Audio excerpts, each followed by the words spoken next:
We're talking about energy management and human energy management and really dealing with change and stress. And first of all, I just wanted, today is really going to be kind of setting the framework for it and giving you some things that will make a difference in the week ahead. But energy management, to me, everything is energy. And so everything is energy in the world. You know, your thoughts, your words, your actions, the things, the chairs you're sitting on, the food you eat, everything is made up of energy. And so that's kind of the premise of the way I look at the world. And that's the way we're going to look at this. And when we,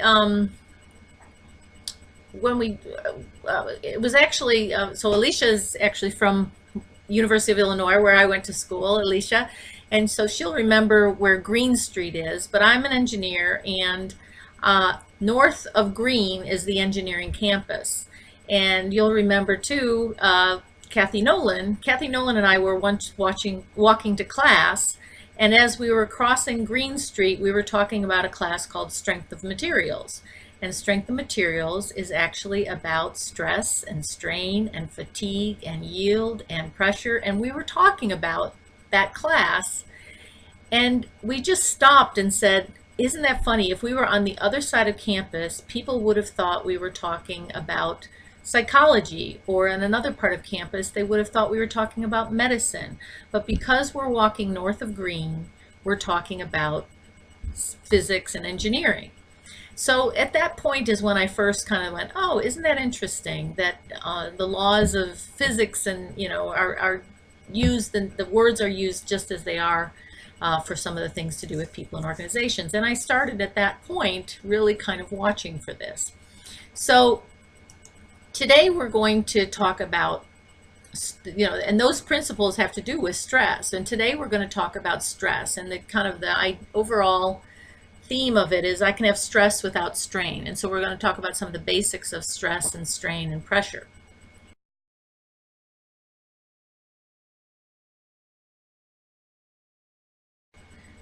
We're going to be talking about science, but I don't want you to get like, oh no, I don't like science and math and all that kind of stuff. We're going to be talking about it in a way that is looking at it through the lens of people. So when I was studying some of this, there was a guy once who was a PhD physicist, and I told him, you know, how I was studying how the laws of nature apply to human nature.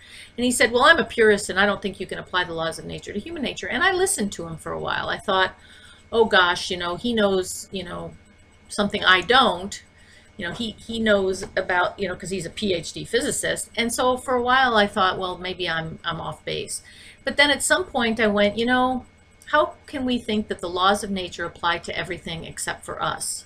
So we're on this planet too, and the laws apply to us. The difference is that we have some choice in when we use what. And so if you look at some of these, I think you can probably see that these are words that we talk about in my physics classes, but they're also things that we talk about as people.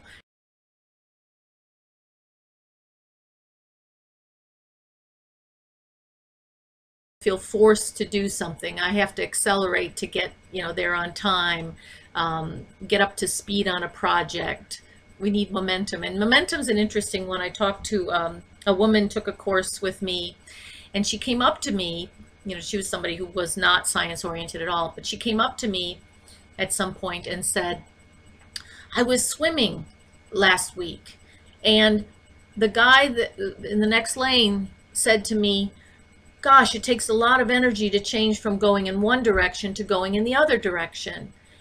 And I said to him, well, that's because of momentum. And I knew what I meant. And that's the way I want you to think about this, that, you know, if you have this block that I don't like math and science, just let go of it. You know this stuff, you live it every single day, and this is going to help you understand it. And by understanding it, it'll take away some of the fears or the uncomfortableness around some of the principles we're talking about stress and strain and so on. Okay, so oops, let me go back to this. So we're going to talk about stress, and I'm going to have you take off the mute here in a minute, and if you have any questions about what I've already said. When we say stress, stress is actually in physics is the internal resistance to external pressure. It occurs from a force exerted that tends to strain or deform a shape. And that's in the physical world. And in the world of people, 70% of all illnesses are considered to be stress related. That is amazing. So go ahead and take yourself off mute. And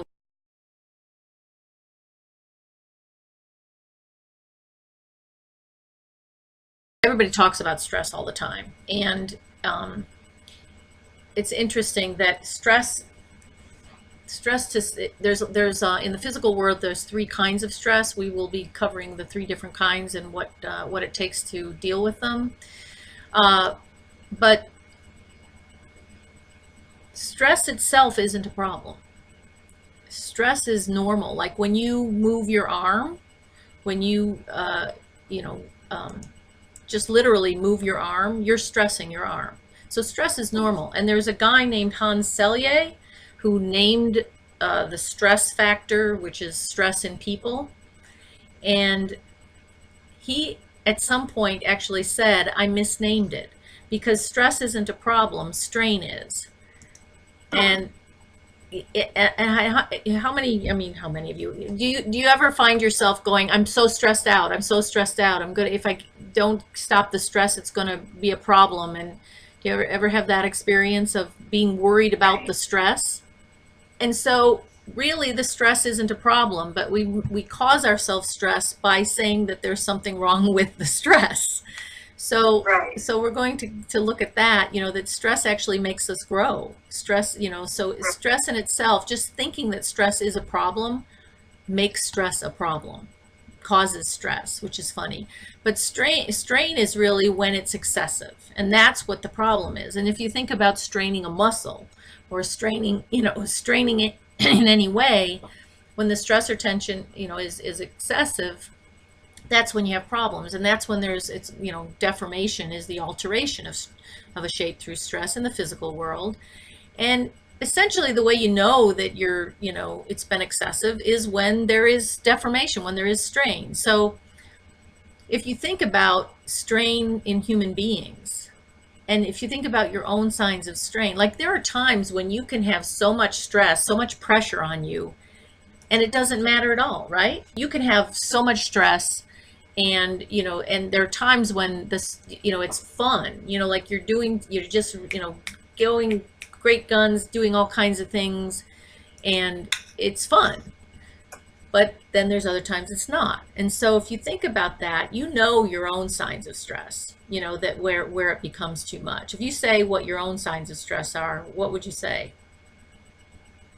A strain, I should say, sorry.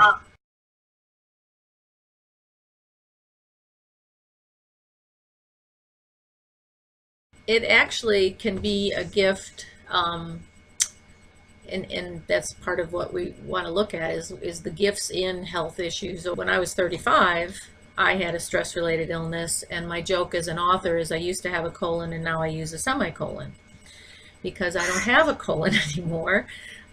They took it out and made a pouch out of the bottom of the small intestine and hooked me back up inside. That's maybe more than you want to know, but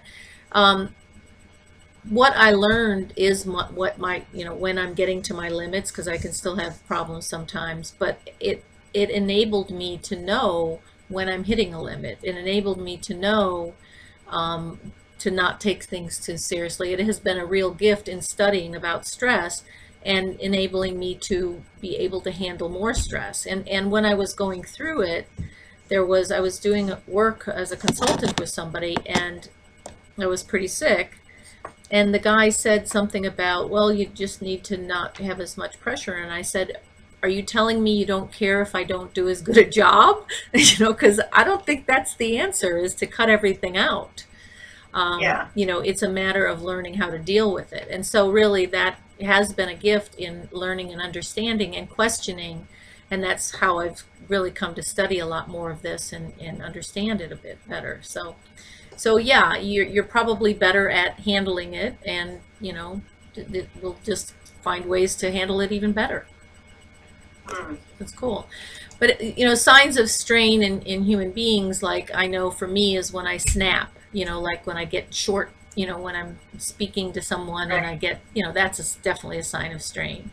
that I'm just not as pleasant, or time pressures are a big deal to me, that I don't, I'm feeling the pressure of time, and I stop breathing as deeply, so that's a sign. Or the tension in my, neck and shoulders and stuff, that there's definitely, I carry stress that way. So if you think of those, but there are signs, and if you really notice, and I bet you have, and I can notice when you're getting to that limit. And Right. and it's, I used to be able to see, my mom was 7 kids in 10 years. I could monitor and know when she was getting to her limit and going, okay, I'm going to Shoot be a for the little wall. angel. So, Oh, yeah. so yeah, I mean, it's, that's really the, where the problems come in. Is stress is fine, it's just when we over stress. And so how to know, how do we know when it is? Well, when there's, like I say, deformation, when there is some kind of sign of strain, that's when okay, I need to back off. And we'll talk about some Right. of the kinds of stress and how to back off from them. Okay? And it's also, so this is another example of where I'm not sleeping, I'm not sleeping, I'm not sleeping. It's like, I shouldn't be stressed, I shouldn't be stressed when you have a stress-related illness. I shouldn't be stressed so much, it'll make me sick, it'll, and that's what causes more stress than anything. Like I found that, and my mom did, I learned this from my mom, is, when I'm got my mind just churning on something, if I get up and I write it down and I get it out of my brain, then I can sleep. And I've used that my whole life, that's, trying, stressing about not sleeping just makes me not sleep, so there's some of those kinds of things. Is, stress isn't bad, or and so like the pressure of those thoughts isn't bad. It's needing to do something about them. Right. So, okay. So we're going through some terminology and some stuff with this, and then we'll talk about how to use it or what to do about it. So here's my science, math. Pressure. I mean, really where stress comes from is pressure, and pressure is force on a surface, and it is the force per area. There's literally a scientific thing. Pressure equals the force per area. And if you think of all the pressures in your life, it's all the forces all over the areas of your life. That's what the total pressure is.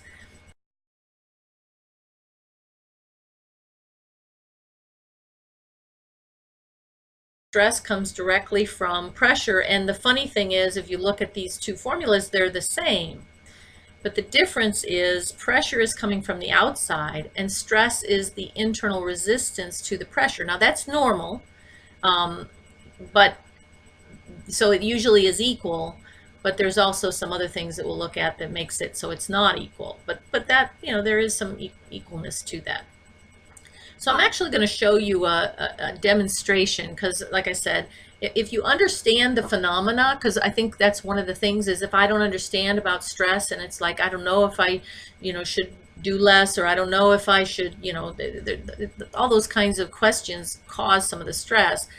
So there's a combination of these things together. There's stress, pressure, and area, and force, are all related to each other. And pressure is the sum of the external forces, and it increases when forces increase. And so that makes sense. If I got more demands on me, then I'm having more, pressure, and I get more stress. That makes sense.